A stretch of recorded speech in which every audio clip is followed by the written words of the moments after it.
Hello everyone, how are you all? I hope you guys are doing well.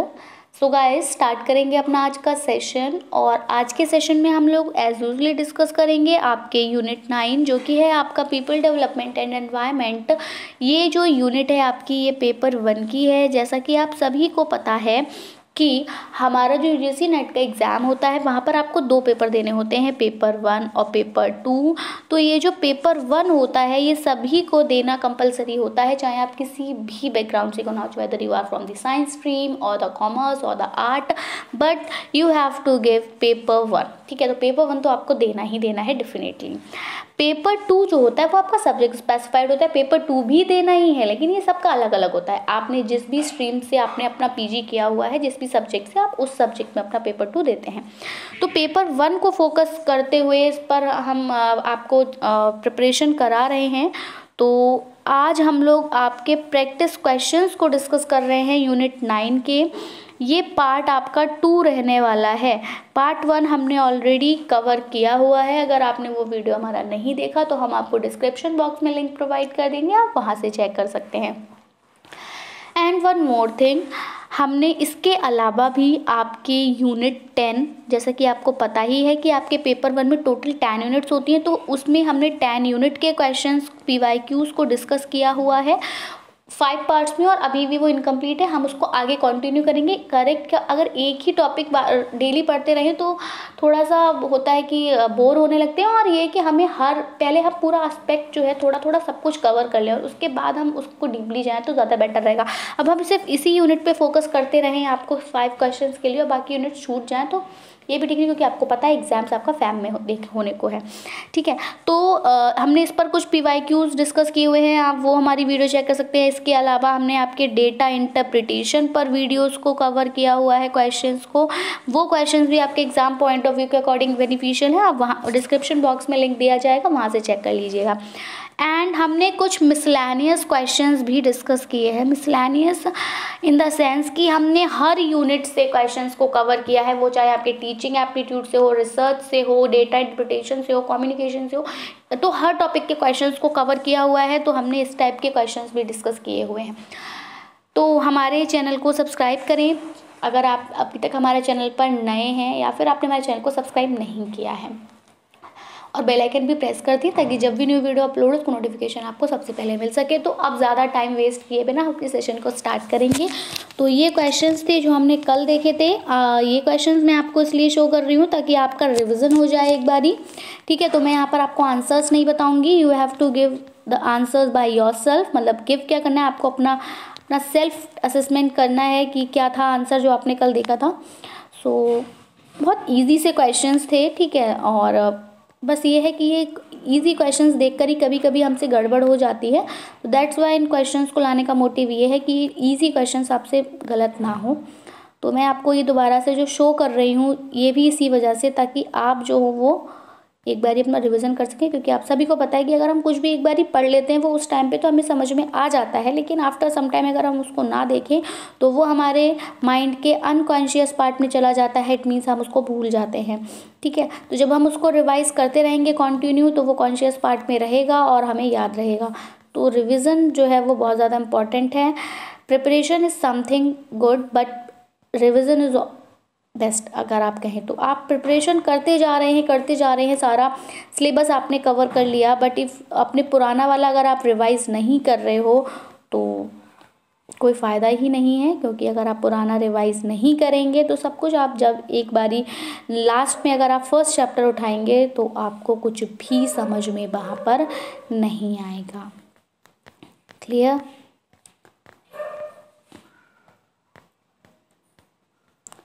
ठीक है,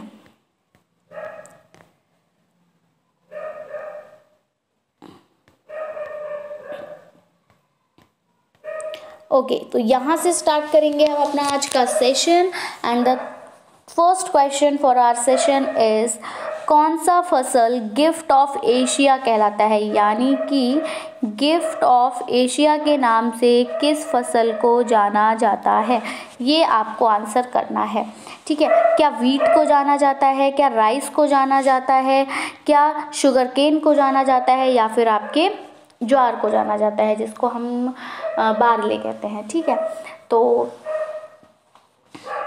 यहाँ पर आपको ऑप्शंस प्रोवाइडेड है, गेहूँ, गन्ना, चावल एंड ज्वार। तो यहाँ आपका जो करेक्ट आंसर जाएगा goes with option number C, gift of Asia जो है वो क्या है, चावल है, ठीक है।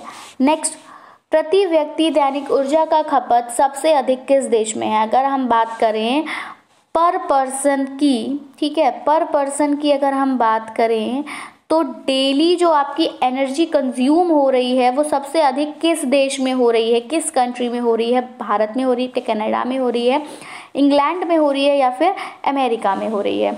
तो अगर हम बात करें पर पर्सन की तो सबसे ज़्यादा जो एनर्जी का कंज्यूम हो रहा है वो आपके अमेरिका में हो रहा है। Option number D is the right answer.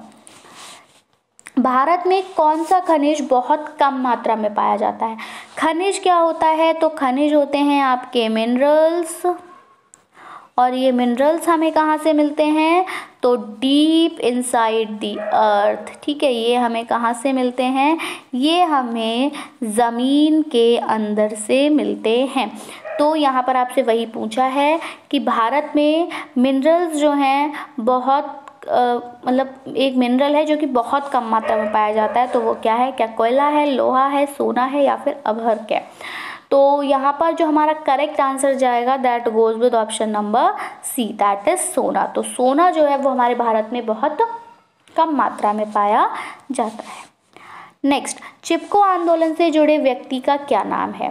तो आपको चिपको आंदोलन से जुड़े व्यक्ति का नाम बताना है। वो आपके सुंदरलाल बहुगुणा हैं, अटल बिहारी वाजपेयी हैं, एपीजे अब्दुल कलाम हैं या फिर ये सभी हैं? तो देखिए ऑप्शंस को एलिमिनेट करने का भी आप सोचा करिए। देखिए जब आप अटल बिहारी वाजपेयी के बारे में आप सबने काफ़ी कुछ पढ़ा होगा, तो आपने क्या कभी चिपको आंदोलन के बारे में उनका कुछ पढ़ा? नहीं, तो यहाँ से कट कर दीजिए। एपीजे अब्दुल कलाम, चिपको आंदोलन से इनका कोई वो नहीं था, ये हमारे अभी हम प्रेसिडेंट रहे हुए हैं। So the correct answer for this question is Shri Sundarlal Bahuguna.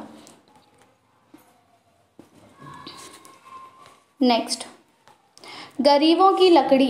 तो गरीबों की लकड़ी किसको कहा जाता है? साल को, सागवान को, बांस को या उपरोक्त सभी को? तो गरीबों की लकड़ी के नाम से जाना जाता है बांस को, यानी कि आपके bamboo.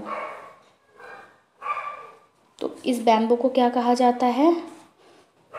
Would of the poor.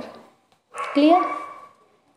Next, स्वच्छ जल के भूगर्भीय स्रोत हैं एक्वीफर्स, एक्वापोरा, सतही जल या फिर इनमें से कोई नहीं?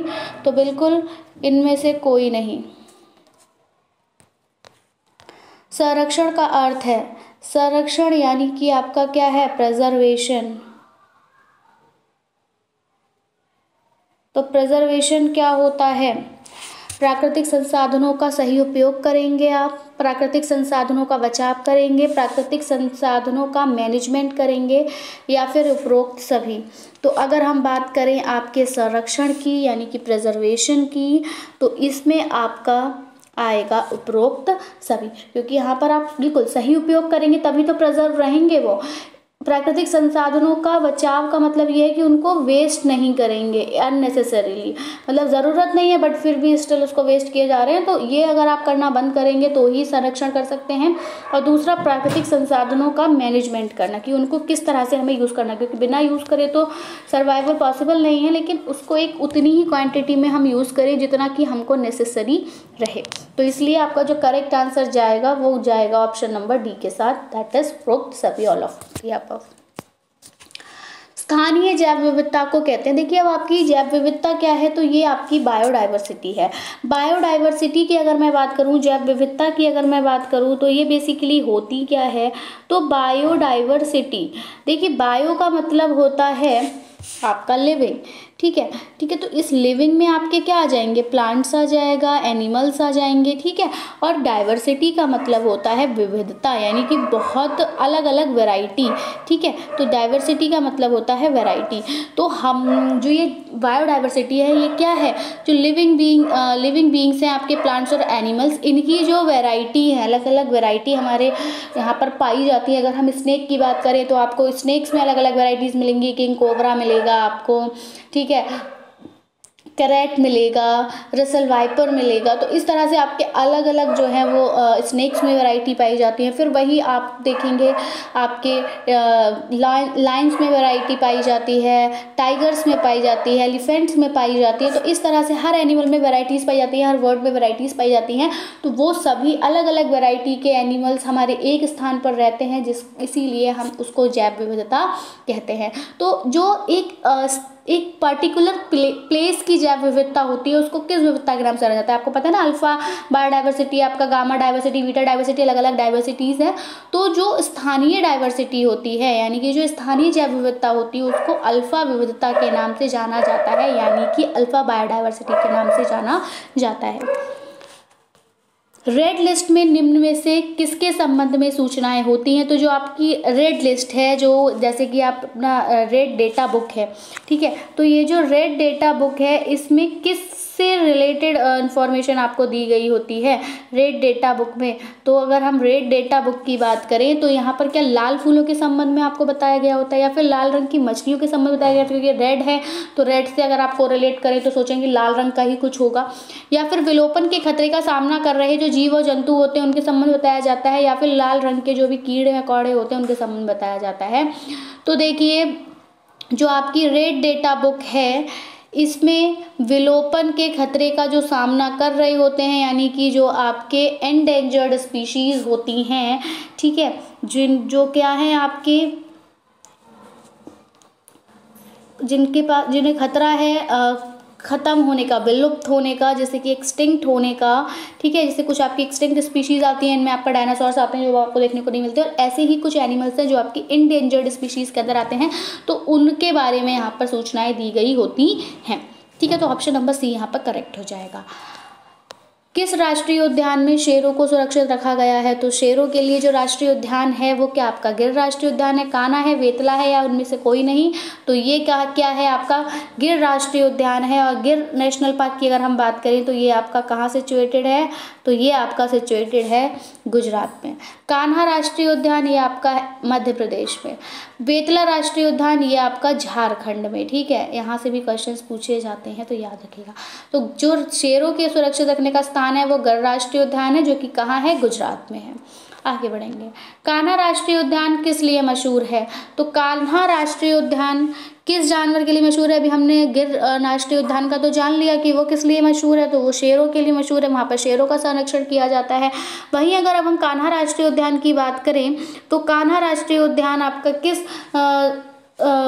एनिमल के लिए है? क्या मगरमच्छ, पक्षी, गेंडा या बाघ? तो ये है आपका बाघ के लिए, ठीक है। तो यहाँ पर किसका संरक्षण होता है? बाघ का। ये जो गेंडा है, अगर हम एक सींग वाले गेंडे की बात करें तो इसके लिए आपका काजीरंगा राष्ट्रीय उद्यान जो है वो प्रसिद्ध है, ठीक है।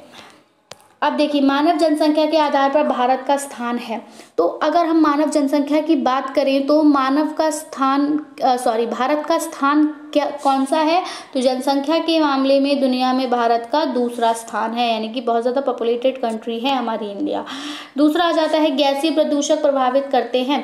अगर आपके गैसियस पॉल्यूटेंट्स होते हैं तो वो किस पर इफेक्ट डालते हैं? फेफड़ों पर डालते हैं, आपकी आइज़ पर डालते हैं, या फिर दोनों पर डालते हैं? तो बिल्कुल हमने जब पॉल्यूशन पढ़ा था, एयर पॉल्यूशन में जब हमने डिस्कशन किया था तो वहाँ हमने देखा था कि अगर आपके एयर पॉल्यूट होती है, क्योंकि एयर को पॉल्यूट कौन करेगा? गैसियस पॉल्यूटेंट्स करेंगे, तो वो क्या करते हैं? आपके लंग्स पर और आपकी आइज़ पर इफेक्ट डालते हैं, ठीक है।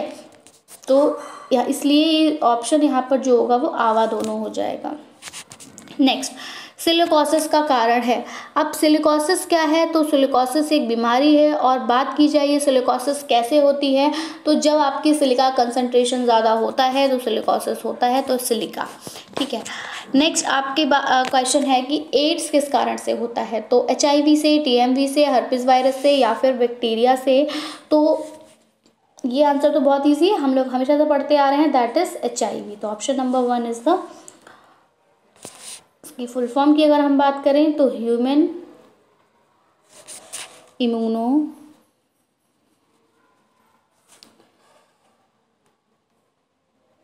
डेफिशिएंसी वायरस और अगर हम यहाँ पर एड्स की फुल फॉर्म की बात करें तो ये आपका है एक्वायर्ड इम्यूनोडेफिशिएंसी सिंड्रोम।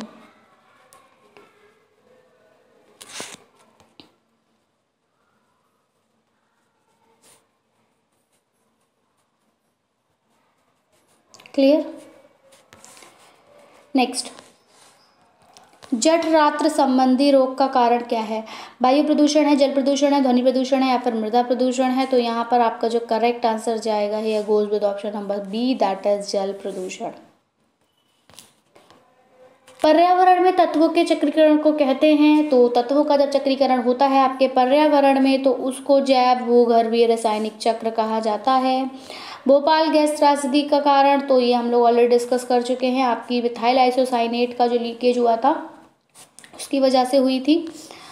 प्रदूषण है, तो प्रदूषण क्या है? ऊर्जा का संरक्षण करना है, मिट्टी के ऊपरी परत का उजड़ना है, ये भी हम लोग डिस्कस कर चुके हैं। क्या है? अवांछित अथवा विषैले पदार्थों की उपस्थिति है। पुनर्जीवित ना होने वाला स्रोत क्या है? जीवाश्म ईंधन, सौर ऊर्जा, पवन ऊर्जा या हवा दोनों। तो देखिए सौर ऊर्जा तो आपकी जीवित होती है, डेली आपको नहीं मिलती है, पवन ऊर्जा भी डेली आपको मिलती है, तो ये दोनों नहीं है तो ये भी कट जाएगा। तो ऑप्शन एलिमिनेट कर दीजिए, सब कट गया, क्या बचा? सिर्फ जीवाश्म ईंधन। जीवाश्म ईंधन की अगर हम बात करें तो इनको क्या कहा जाता है? फॉसिल फ्यूल्स कहा जाता है। और ये जो फॉसिल फ्यूल्स होते हैं इनको बनने में मिलियंस ऑफ ईयर्स का टाइम लग जाता है, ठीक है। और ये कैसे बनते हैं? जो भी प्लांट्स और एनिमल्स जो कि मिलियन साल पहले हमारी ज़मीन में बरिड हो गए होते हैं सॉइल के अंदर, उनसे हमें फॉसिल फ्यूल्स मिलते हैं, ठीक है। उनके जो रिमेन्स रह जाते हैं वही आपके फॉसिल फ्यूल्स कहलाते हैं। तो ये पुनर्जीवित ना होने वाला स्रोत है, क्योंकि अब ये थोड़ा ना कि बाहर बहुत ही मिलते ही इतने लंबे समय में तो बनते हैं, तो क्या हम इनको कहेंगे कि जल्दी जल्दी मिलेंगे हमें। निम्न गैसों में से कौन ताजमहल को चुपचाप खा रहा है?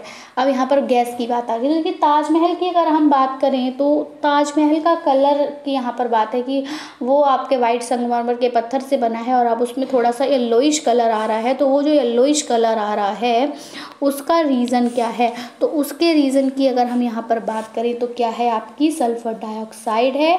और इसका ये किस लिए भी आपकी रिस्पॉन्सिबल है? तो ये आपके एसिड रेन के लिए भी रिस्पॉन्सिबल है, ठीक है।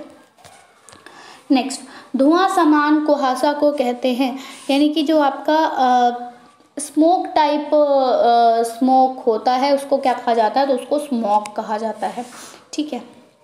नेक्स्ट, ग्रीन हाउस गैसों के उत्सर्जन के लिए मुख्य रूप से जिम्मेदार है। तो ग्रीन हाउस गैसेस का जो एमिशन हो रहा है उसके लिए सबसे ज़्यादा जिम्मेदार गरीब देश है, अमीर देश है, फिर विकासशील देश है। तो देखिए जो डेवलपिंग कंट्री है वो ग्रीन हाउस गैस के लिए रिस्पॉन्सिबल बिल्कुल नहीं, क्योंकि वो तो डेवलप कर रही है ना। जब वो डेवलप कर रही है तो वो हर आस्पेक्ट पर अपना इम्प्रूवमेंट कर रही होगी, तभी तो डेवलप कर रही है, तो ये तो नहीं है। लेकिन जो ऑलरेडी डेवलप हो चुकी है, जो अमीर देश की कैटेगरी में आते हैं, अब उनको लगता है जैसे हम में अगर हम इंसानों की ही बात करें, ह्यूमन बींग्स की बात करें, तो अगर वो अमीर बन जाते हैं तो वो अपने एफर्ट्स से हम तो अब बनी है, हमें क्या करना कुछ भी, तो वो ध्यान नहीं देते। गरीब देश, उनके पास इतने संसाधन ही नहीं है कि वो कुछ भी प्रिजर्वेशन कर पाएँ, ठीक है, कोई प्रोटेक्शन कर पाएँ या फिर कोई भी प्रोटोकॉल को वो जारी कर सकें या कुछ भी स्टेप्स ले सकें ग्रीन हाउस एमिशन को रोकने के लिए। तो ये इसलिए ग्रीन हाउस गैस का जो एमिशन है उसके लिए जिम्मेदार गरीब और अमीर दोनों ही देश हैं, इसलिए आवा दोनों हो जाएगा, ठीक है। नेक्स्ट, ओजोन परत के क्षरण तथा ओजोन क्षेत्र के कारण निम्न में से कौन सी बीमारी में वृद्धि होती है? अगर आपने हमारी ओजोन वाली वीडियो देखी होगी, कल हमने डिस्क्रिप्शन बॉक्स में दिया था, हम आज भी प्रोवाइड कर देंगे, जिन्होंने नहीं देखा वो वहाँ से चेक कर सकते हैं, उसमें हमने ओजोन को सेपरेटली डिस्कस किया हुआ है।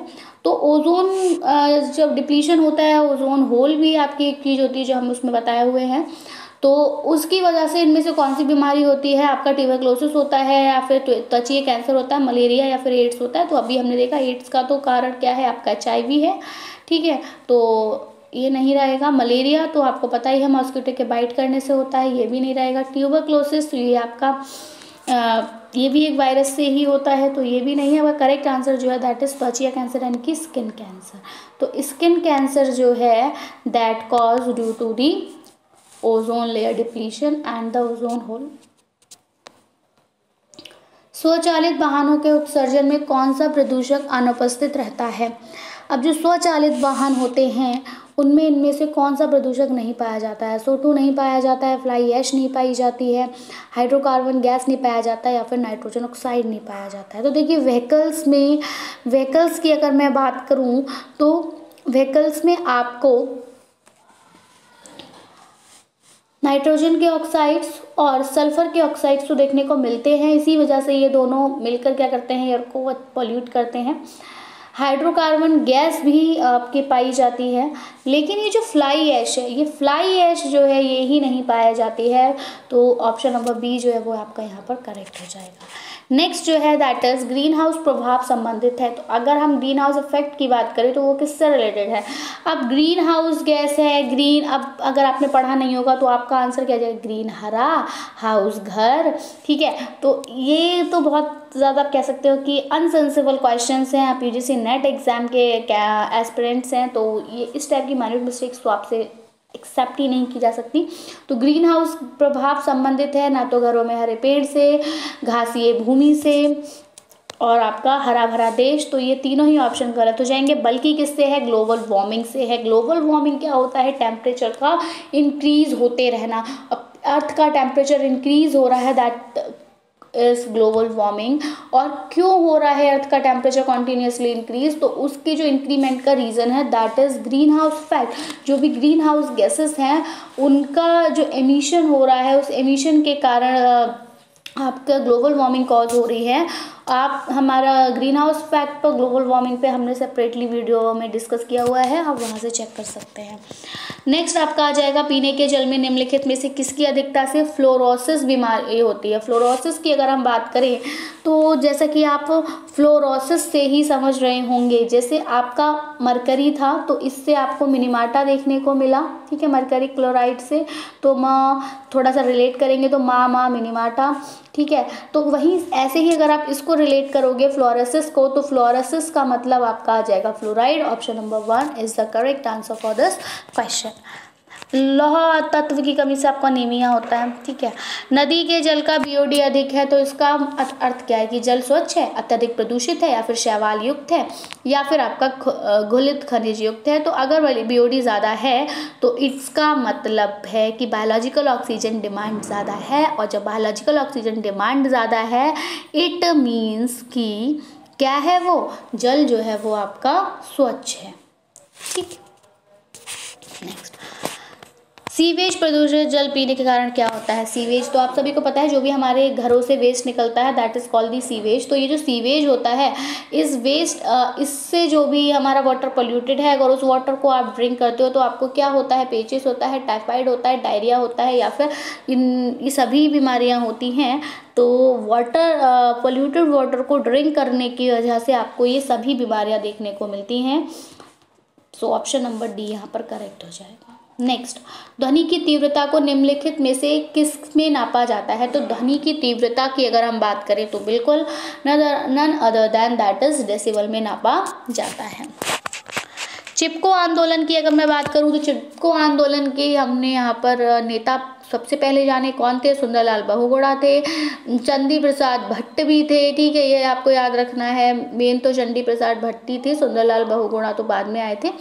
चिपको आंदोलन का आरंभ जो है वो किस वर्ष में हुआ था? तो अगर हम उसके ईयर की बात करें तो वो आपका 1970 में हुआ था। क्यों हुआ था? तो पेड़ों के कटाव को रोकने के लिए जो ब्लेजर्स थे उन्होंने ट्रीज को हक कर लिया था कि हम पेड़ों को कटने नहीं देंगे, इनको काटने से पहले आपको हमें काटना होगा। तो इसी वजह से उस मूवमेंट का नाम जो है वो चिपको आंदोलन रखा गया। एस्बेस्टस, तो एस्बेस्टस क्या है? एस्बेस्टस की अगर हम बात करें तो ये आपका क्या है? अधातु खनिज है। क्या है? अधातु खनिज यानी कि नॉन मेटालिक मिनरल है।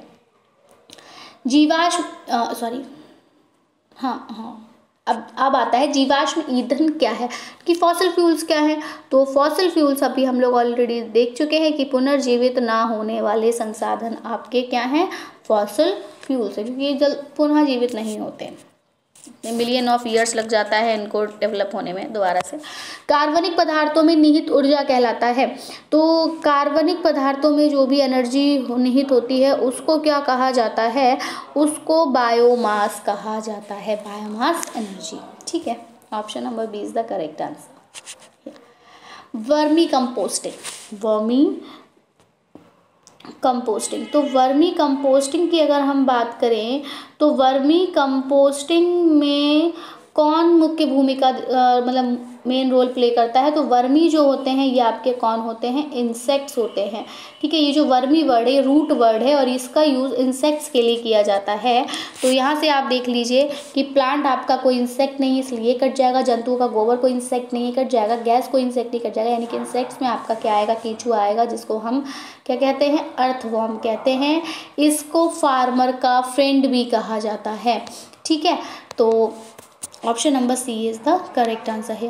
भारतीय गेंडा कहाँ सुरक्षित हैं, तो भारतीय गेंडा कहाँ सुरक्षित है, हमने ऑलरेडी अभी डिस्कस किया था, that is Kaziranga national park. ये एक सींग वाले गेंडे के लिए सबसे ज़्यादा प्रसिद्ध है।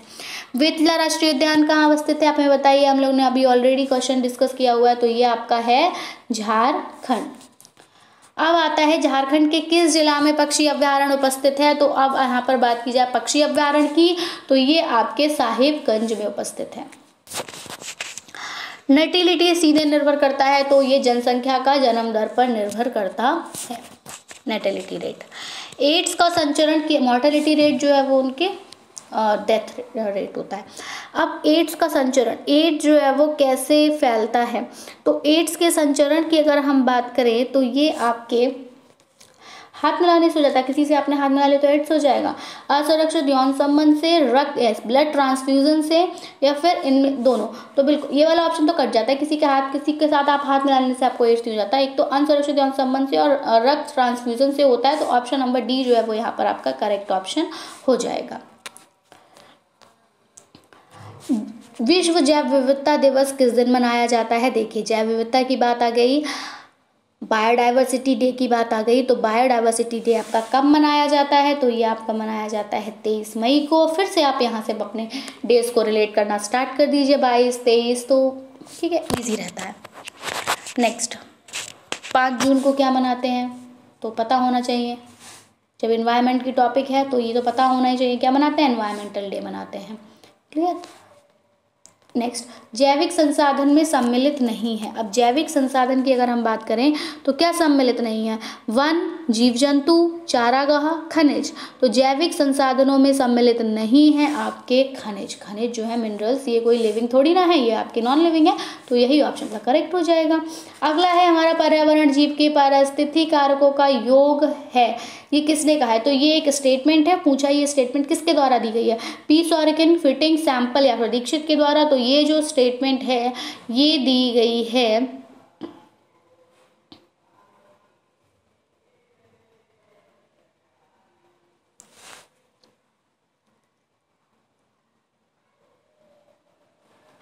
फिटिंग के द्वारा। ठीक है, तो that all about our session. I hope आपको वीडियो पसंद आया होगा, वीडियो पसंद आया हो तो प्लीज़ इसको लाइक करें और अपने फ्रेंड्स में शेयर करें ताकि उनको भी इसका बेनिफिट मिल सके। एंड अगर आपकी कोई भी क्वेरी आप हमसे कमेंट सेक्शन में पूछ सकते हैं। That's it from my side, मिलेंगे हम अपनी एक नई वीडियो के साथ। Till then take care and bye bye. Thanks for watching, thanks, have a nice day.